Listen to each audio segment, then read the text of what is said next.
ప్రభువునందు ప్రియమైన దేవుని బిడ్డలారా, మరొకసారి దేవుని వాక్యాన్ని మీతో పంచుకోవటానికి దేవుడిచ్చిన అవకాశాన్ని బట్టి దేవునికి స్తోత్రం. మీ అందరికి వందనాలు. గతంలో మనము అనగా పోయిన వీడియోలో సండే అంటే ఆదివారము కాదని, అది సూర్యుని దినమైన ఆదిత్య వారమేనని, దానిని క్యాలెండర్లో సాతానుడు వ్రాయిస్తున్నప్పుడు ఆదివారము అని రాయించటం చేత బైబిల్లో ఉన్న ఆదివారము అనేది ఇక్కడ కనబడుతున్న క్యాలెండర్లో ఉన్న ఆదివారమే అనుకొని దానిని ప్రభువు దినముగా భావించి నేడు ప్రపంచవ్యాప్తంగా దానిని పరిశుద్ధ దినముగా ఆచరిస్తున్నారని తెలుసుకున్నాం. ఇంకా కొంతమంది అయినా ఆదివారం అయితే ఏమి, సోమవారం అయితే ఏమి, మంగళవారం అయితే ఏంటి, మనం దేవుని స్తుతిస్తున్నాం అంతే, అన్నీ దేవుడే చూసుకుంటాడు అని ఇలాగ నాకు ఫోన్లు చేసి మాట్లాడుతున్నారు. ప్రభునందు ప్రియులారా, అన్నీ దేవుడే చూసుకుంటాడు, ఏ దినమైతే ఏంటి, ఇలాంటివి సరైనటువంటి క్వశ్చన్లు కాదు. కానీ ఏ దినమున స్తుతించినా, ఏ దినమున ఆరాధించినా అన్నీ ఒకటే అనుకున్నప్పుడు దేవుడు కొన్ని దినాలను ప్రత్యేకించి ఖచ్చితంగా మీరు దానిని ఆచరించాలని చెప్పవలసిన అవసరం ఉండదు కదా. మీరు నన్ను ఆరాధిస్తే చాలు, అది ఏ దినమైతేనేమి, నన్నే కదా మీరు ఆరాధించేది, నా పేరునే కదా మీరు జపించేది అంటూ ప్రభువు అంత ఈజీగా తన పిల్లలతో ఎక్కడ కూడా మాట్లాడలేదు. అలాగనుకుంటే దూడను ఎదుటుగా పెట్టుకొని యెహోవాకు పండుగ అని చాటించిన జనాంగము నిర్గమకాండంలో మనకు కనబడుతుంది.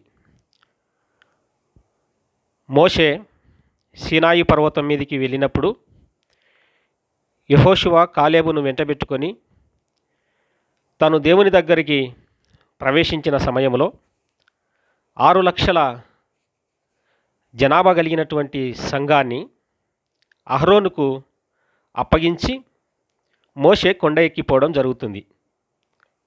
ఆ దినాలలో వారు ఒక దూడను చేసుకొని ఐగుప్తు దేశంలో నుంచి మనల్ని బయటికి రప్పించినటువంటి దేవుడు ఇదే అని చెప్పుకున్నారు. అలాగుననే ఈరోజు ప్రభు అయినటువంటి యేసుక్రీస్తు పునరుద్ధానుడై తిరిగి లేచిన పరిశుద్ధ దినము ఇదే అని చెబుతున్నారు. ఎక్కడున్నది? క్యాలెండర్లో ఉన్నది. చాలా జాగ్రత్తగా ఆలోచన చేయాలి. ప్రభువు లేచిన ఆదివారము పరిశుద్ధ గ్రంథంలో ఉంది, కానీ క్యాలెండర్లో ఉన్న ఆదివారాన్ని పరిశుద్ధ దినముగాను, ప్రభు దినముగాను, ప్రతిష్ఠిత దినముగాను, విశ్రాంతి దినముగాను, దానిని రక్షణ దినముగాను, యెహోవా ఏర్పాటు చేసిన దినముగాను ప్రజలు ఇప్పుడు విశ్వసించి దానికి ఘనముగా ఆచరిస్తున్నారు. అది పాపమని పరిశుద్ధ గ్రంథం ద్వారా మనము నేర్చుకోబోతున్నాం. ప్రియులారా, చాలా జాగ్రత్త. ప్రపంచము యావత్తు ఇప్పుడు నమ్ముతున్నటువంటి సిద్ధాంతము అది సాతాను ఏర్పరిచినటువంటి మార్గం. అందులో ప్రభు మార్గం లేదు, ప్రభు యొక్క ఆదివారము లేదు, ప్రభువు ఏర్పరిచినటువంటి దినము అందులో లేదు. క్యాలెండర్లో ఉన్నదంతా మాయా, దానికి రుజువులు లేవు, అవి ఏమాత్రము మనకు బోధించదు. కానీ బైబిల్ యొక్క సిద్ధాంతం ఏమిటో మనకు తేటగా బైబిలే బోధిస్తుంది. అవును ప్రియులారా, అందులో వారు అడిగినటువంటి ప్రశ్నకు ఇప్పుడు మీరు జాగ్రత్తగా సమాధానం విన్నారని నమ్ముచున్నాను. ఏ దినమైనా ఆ దేవుని ఆరాధించినంత మాత్రాన దేవునికి అది ఇష్టం కాదు. ఆయనను ఏ విధంగా ఆరాధించవలనో, ఏ దినమున ఆరాధించవలనో, ఏది పవిత్రమైనదో, ఏది అపవిత్రమైనదో వీటన్నిటినీ తెలుసుకొని జనులు ప్రభువును ఆరాధించవలసిన అవసరం ఎంతైనా ఉన్నది. ఇలాంటి వారికి నేనే కాదు, బైబిల్ చెప్తున్నటువంటి సమాధానాన్ని కూడా ఒకసారి మనము జాగ్రత్తగా పరిశీలన చేద్దాం. చూడండి, బైబిల్ గ్రంథంలో దేవుని యొక్క దినములను ఏ విధంగా ఎంచవలను, ఏ విధంగా దానిని గణపరచవలను అనేటువంటి ఒక చిన్న మాటను మనం మొదటగా చూసుకుందాం. యెషయా గ్రంథంలో రాయబడినటువంటి మాట 58వ అధ్యాయము 13వ వచనాన్ని మీరు జాగ్రత్తగా పరిశీలిస్తే, ఆయన దినమును తప్ప ప్రతిష్ఠిత దినమని వేరే దినాలను ఎంచరాదు. ఆయన దినమును తప్ప మనోహరమైన దినముగా మామూలు దినములను ఎంచరాదు. ఆయన దినమును తప్ప ఘనమైనదని సామాన్య దినాన్ని ఎంచరాదు అనేటువంటి మాట మనం అక్కడ చాలా జాగ్రత్తగా చదివితే అర్థమవుతుంది. మరొకసారి రెఫరెన్స్ చెప్తున్నాను. యెషయా గ్రంథం 58వ అధ్యాయము 13వ వచనం. అలాగుననే ఒకసారి మీరు యెహెజ్కేలు గ్రంథం కూడా తెరిచి ఈ మాటలను కూడా జాగ్రత్తగా చదువుతారని ప్రభునామమున మనవి చేస్తున్నాను. చూడండి, యెహెజ్కేలు గ్రంథము 23వ అధ్యాయము 38 నుంచి నేను చదువుతున్నాను. చూడండి, వారిలాగున నా ఎడల జరిగించుచున్నారు, అదియుగాక ఆ దినమందే వారు నా పరిశుద్ధ స్థలమును అపవిత్రపరచిన దినమందే అని చూస్తున్నాం. ఆ దినమున, ఏ దినమున అనగా వారు ఏ దినమైతే ఇది పరిశుద్ధ దినం అనుకొని, ఏ దినమైతే ఇది ప్రభు దినం అనుకొని వారు ఊహించుకొని, వారి ఊహల ప్రకారంగా వారు క్యాలెండర్లో చూసుకుంటూ మానవులు ఏర్పరచుకున్న మార్గము చొప్పున వారు మందిరాల్లోనికి వెళ్ళి ఏ దినమునైతే ప్రార్థనలు చేస్తున్నారో ఆ దినమును గురించి ప్రభువు చెబుతున్నాడు. ఏ దినమైతే వారు అలాగున నా పరిశుద్ధ స్థలంలోనికి వచ్చి అపవిత్రపరిచినటువంటి ఆ దినముందో అదే దినమున వాళ్ళు ఏం చేస్తున్నారంట, నేను నియమించిన విశ్రాంతి దినములను సామాన్య దినములుగా ఎంచిరి అని చూస్తున్నాం. చాలా జాగ్రత్తగా చదవాలి ప్రభునందు ప్రియులారా. అన్ని దినములు ఒకటే అయితే ప్రభువు ఈ మాట ఎందుకు రాయిస్తున్నాడో ప్రభు పిల్లలు ఆలోచన చేయాలి. సామాన్య దినములుగా ఎంచినారంట. దినములు అనగా మనము జ్ఞాపకం చేసుకున్నప్పుడు దినములు తర్వాత మాసములు తర్వాత సంవత్సరము అని మనం చూస్తాం. ఒక సంవత్సరమునకు 360 దినములు బైబిల్ ప్రకారం ఉంటాయి.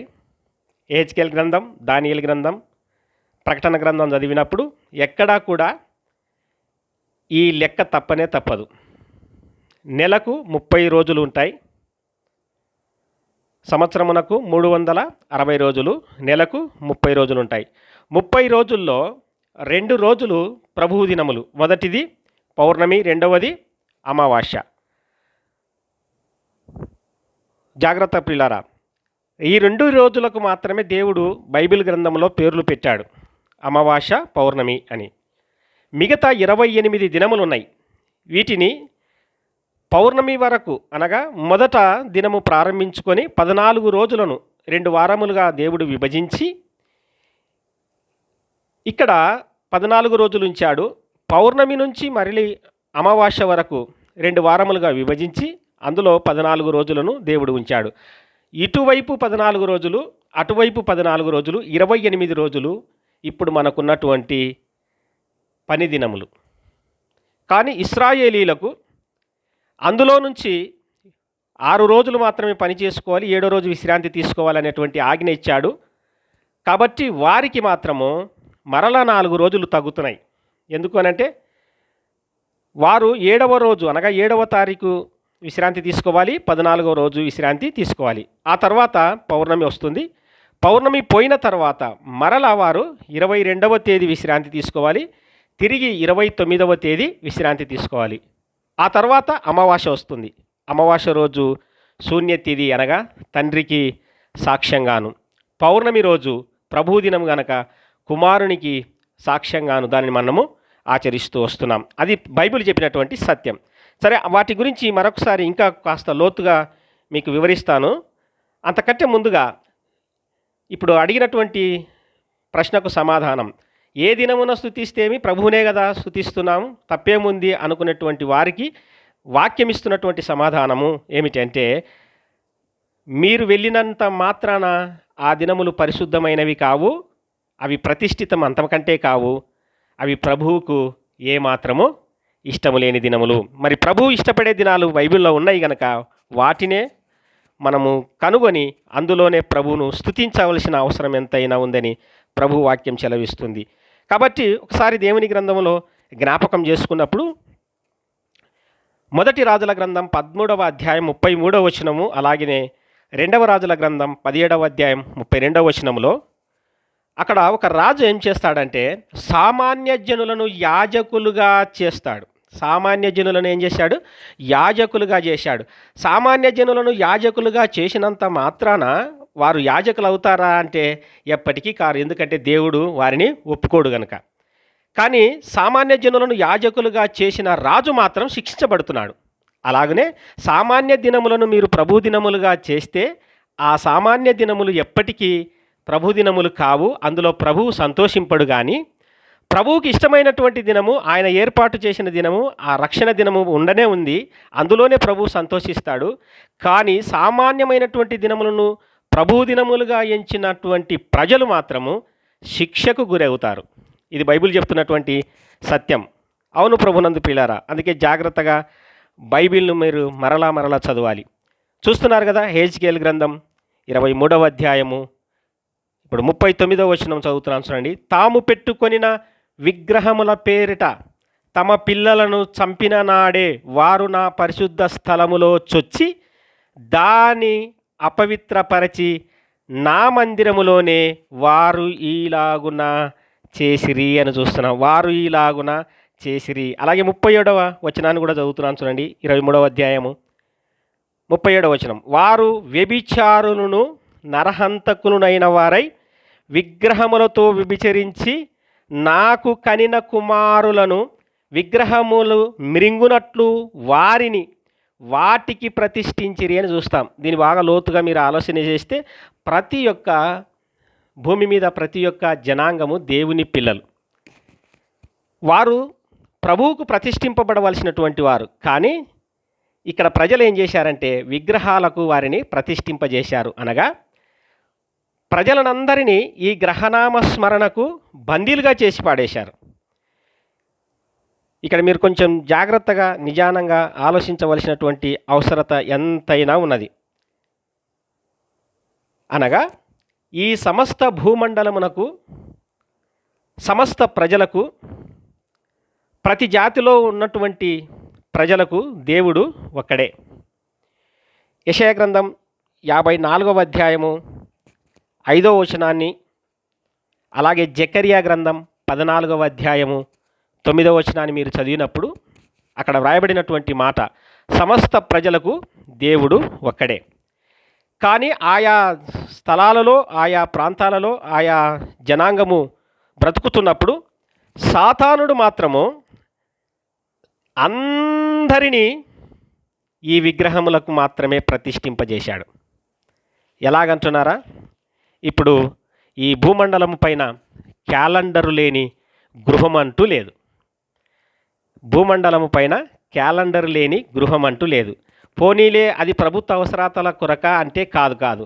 బైబిల్లో ఉన్నటువంటి పవిత్రత దినములే అందులో చూసి ప్రార్థనలు గడుపుతున్నటువంటి ప్రజలు. ఉదాహరణకు క్రైస్తవులను కొద్దిసేపు పక్కకు పెడితే మిగతా జనాంగాన్ని మనం చూసినప్పుడు వారిని కూడా వారు ఏ దేవుళ్ళనైనా వారు ఆరాధించుకొనని కానీ ఒక్కొక్క వారానికి ఒక్కొక్క జనాంగాన్ని ప్రతిష్ఠింపజేసినటువంటి సాతానుగా మనము చూస్తాం. అందులో ఎంతోమందిని మనము ఈరోజు వారములు లేకుండా మందిరాలకు వెళ్ళేటువంటి ప్రజలే ఈ భూమిపైన లేరు. కొంతమంది సోమవారానికి, కొంతమంది మంగళవారానికి, కొంతమంది బుధవారానికి, కొంతమంది గురువారానికి, అనగా కొంతమంది గురువారం మందిరానికి వెళ్తారు, కొంతమంది శుక్రవారం మందిరానికి వెళ్తారు, కొంతమంది శనివారం మందిరాలకు వెళ్తారు, కొంతమంది ఇప్పుడు ఆదివారం మందిరాలకు వెళుతుంటారు. ఏది ఏమైనప్పటికీ క్యాలెండర్లో ఉన్నటువంటి గ్రహనామాలను చూస్తూ వాటిని నమ్మి తమ పనులను జరుపుకుంటున్నటువంటి ప్రజలు ఇప్పుడు భూమండలం అంతా వ్యాపించి ఉన్నారు. అందుకే ప్రభునందు ప్రియులారా, దేవుడు చెబుతున్నాడు, బయటి జనాలు ఎటుపోయినా పర్వాలేదు, కానీ నన్ను నమ్మిన వారు మాత్రం వీటికి దూరంగా ఉండాలి అని, వీటికి దూరంగా ఉండాలి. మొదటి నుంచి ఇశ్రాయేలు జనాంగములను బయటికి తీసుకొచ్చింది మొదలు దేవుడు ప్రతిసారి ఇదే మాట చెబుతున్నాడు. అన్య దేవతలకు అనగా సూర్యునికైనను, చంద్రునికైనను, ఆకాశ నక్షత్రంలో మరి దేనికైనను అని మాట్లాడతాడు ఆయన. కానీ ఇప్పటికీ వాటి స్మరణ మానటం లేదు ప్రజలు. ఏ రోజు పడితే ఆ రోజు స్తుతించినంత మాత్రాన అది పరిశుద్ధ దినము కాదు. నెహెమ్యా గ్రంథంలో కూడా మీరు ఒకసారి జ్ఞాపకం చేసుకుంటే, నెహెమ్యా గ్రంథం ప్రతి ఒక్కరూ తీసి జాగ్రత్తగా చదవండి ప్రియులారా. నెహెమ్యా గ్రంథంలో కూడా దేవుడు వ్రాయించినటువంటి మాటను మనం చూస్తాం. ఏది పవిత్రమైనటువంటి దినమో, ఏది అపవిత్రమైనటువంటి దినమో వారు అక్కడ నేర్చుకుంటున్నారు, తెలుసుకుంటున్నారు. చాలా జాగ్రత్త పడి దేవుని వైపు మళ్ళినటువంటి జనాంగం మనం చూస్తాం. అందుకే అపొస్తలుడైనటువంటి పౌలు చెబుతున్నాడు, కొరింథీయులకు రాసినటువంటి మొదటి పత్రిక 10వ అధ్యాయం 14వ వచనంలో, విగ్రహారాధనకు దూరంగా పారిపోండి అన్నాడు. ఎందుకంటే అవి మాయ, అవి దయ్యాలే అంటాడు, అవి మనుషుల చేత చేయబడినవి, వాటికి మీరు దూరంగా ఉండండి అంటాడు. అపొస్తలుడైనటువంటి పౌలుకు మరొకసారి జ్ఞాపకం చేస్తున్నాను. అపొస్తల కార్యముల గ్రంథం 14వ అధ్యాయంలో లుస్త్రా అనేటువంటి పట్టణం వారు బుధుడు అనే పేరు పెట్టారు. లుస్త్రా పట్టణస్థులు ఏం పేరు పెట్టారు? పౌలుకు బుధుడు అని పేరు పెట్టారు, అంటే బుధవారం పేరు పెట్టారు. అలాగే బర్నబాకు గురుడు అని పేరు పెట్టాడు, గురువారం పేరు ఆయనకు పెట్టారు. వీళ్ళు మనుష్య రూపము దాల్చి భూమికి దిగి వచ్చిన దేవుళ్ళు అన్నారు, దేవతలు అన్నారు. ప్రభునందు ప్రియులారా, మీకు అర్థమవుతుంది కదా, ఈ భూమిపైన దేవతలు అనబడినవి గ్రహాలే. ఆ గ్రహములే ఇప్పుడు మీలలో కూడా ఉన్నాయి. మీరు వాటిని స్మరిస్తున్నారా లేదా? జాగ్రత్త. మరలా చెబుతున్నాను, బయటి కార్యాల నిమిత్తమై అనగా ఈ లోక సంబంధమైన పనుల విషయం మీరు వాటిని పలికినా తప్పు లేదు. కానీ ఆ దినములనే ప్రభు దినములుగా భావించి ప్రభు సన్నిధికి వెళ్ళి, ప్రభువా ఇది పరిశుద్ధ దినము గనక, ఈ ఆదివారం గనక ఈరోజు నీ సన్నిధికి వచ్చామని చెప్పి మాటలాడటము అది పాపము అని సెలవిస్తుంది పరిశుద్ధ గ్రంథం. ఎందుకనగా ఇందాక మనం చదువుకున్నాం, సామాన్య దినములను మరి పవిత్రమైనటువంటి దినములను మీరు జాగ్రత్తగా తెలుసుకోవాలని. యెహెజ్కేలు గ్రంథం 22వ అధ్యాయము 8వ వచనం కూడా చదువుతున్నాను చూడండి. యెహెజ్కేలు గ్రంథం 22వ అధ్యాయము 8వ వచనం చదువుతున్నాను. నాకు ప్రతిష్ఠితములగు వస్తువులను నీవు తృణీకరించుచున్నావు, నా విశ్రాంతి దినములను నీవు అపవిత్ర పరచుచున్నావు అని చూస్తున్నాం. అపవిత్ర పరచుచున్నావు. ఎందుకంటే 26వ వచనం చూడండి. దాని యాజకులు నా ధర్మశాస్త్రమును నిరాకరించుదురు, నాకు ప్రతిష్ఠితములగు వస్తువులను అపవిత్రపరచుదురు, ప్రతిష్ఠితమైన దానికిని, జాగ్రత్తగా చదవండి, ప్రతిష్ఠితమైన దానికిని సాధారణమైన దానికిని భేదమెంచరు. ప్రతిష్ఠితమైన దానికిని సాధారణమైన దానికిని భేదము ఎంచరు. పవిత్రమైనదేదో అపవిత్రమైనదేదో తెలుసుకొనుటకు జనులకు నేర్పరు. నేను విధించిన విశ్రాంతి దినములను ఆచరింపరు అని చూస్తున్నాం. ఈ మాటను మీరు మరలా జాగ్రత్తగా చదవండి. ప్రభు మీకు సహాయం చేస్తాడు. మరికొన్ని లేఖనాలతో మరొకసారి మీ మధ్యకు వస్తాను. దేవునికి స్తోత్రం.